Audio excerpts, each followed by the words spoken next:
భద్రాద్రి కొత్తగూడెం జిల్లా దమ్మపేట మండలంలో క్షుద్ర పూజల ఘటన కలకలం రేపుతోంది. మండలంలోని కొమ్ముగూడెం గ్రామంలో ఓ మాజీ సర్పంచ్ పగలు రాజకీయ నాయకుడిగా చలామణి అవుతూ రాత్రి సమయంలో క్షుద్ర పూజలు చేస్తున్నట్టు గ్రామస్తులు ఆరోపిస్తున్నారు.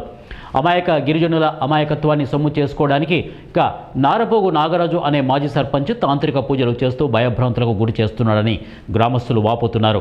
తాంత్రిక విద్యలతో గాలిలో నిమ్మకాయలు నిలబెడుతూ అమాయక గిరిజనులని మభ్యపెట్టడమే కాకుండా ఓ క్షుద్ర మాంత్రికుణ్ణి తీసుకువచ్చి పూజలు చేస్తున్నట్టు గ్రామస్తులు ఆందోళన వ్యక్తం చేస్తున్నారు.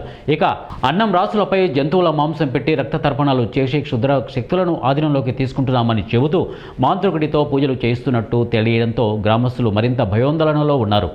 ఈ నాగరాజు గతంలో కూడా ఫేక్ పాస్ పుస్తకాల కేసులో జైలు శిక్ష అనుభవించి వచ్చాడని, క్రిమినల్ మెంటాలిటీ కలిగిన ఈ నాగరాజు డబ్బే ప్రధాన ధ్యేయంగా క్షుద్ర పూజలు, మాయామంత్రాలు, ఇక మాంత్రిక విద్యలు అంటూ భయభ్రాంతులకు గురి చేస్తున్నాడని గ్రామస్తులు వాపోతున్నారు.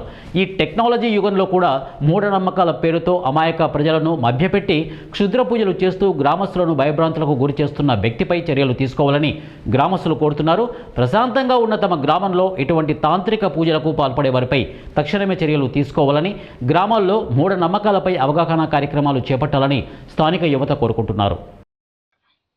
ఈ మాజీ ప్రజాప్రతినిధి కాంగ్రెస్ నాయకుడు నారపోగు నాగరాజు గతంలో కూడా ఫేక్ పాస్ పుస్తకాల కేసులో 3 నెలలు జైలు శిక్ష అనుభవించి నిందితుడిగా ఉన్నాడు. అవి మరొక ముందే మరో క్షుద్ర పూజల పేరుతో ఈ ప్రాంతంలో మరొక అవతారం ఎత్తి ఇక్కడ ఉన్నటువంటి ఆదివాసీ ప్రజానికాన్ని అందరినీ భయభ్రాంతులుగా చేస్తూ డబ్బే ప్రధాన లక్ష్యం, ఏదైతే అతనికి డబ్బే ప్రధాన లక్ష్యం. అటు ఫేక్ పాస్ పుస్తకాల్లో జైలు శిక్ష, అలాగే ప్రస్తుత నిందితుడు, ఇప్పుడు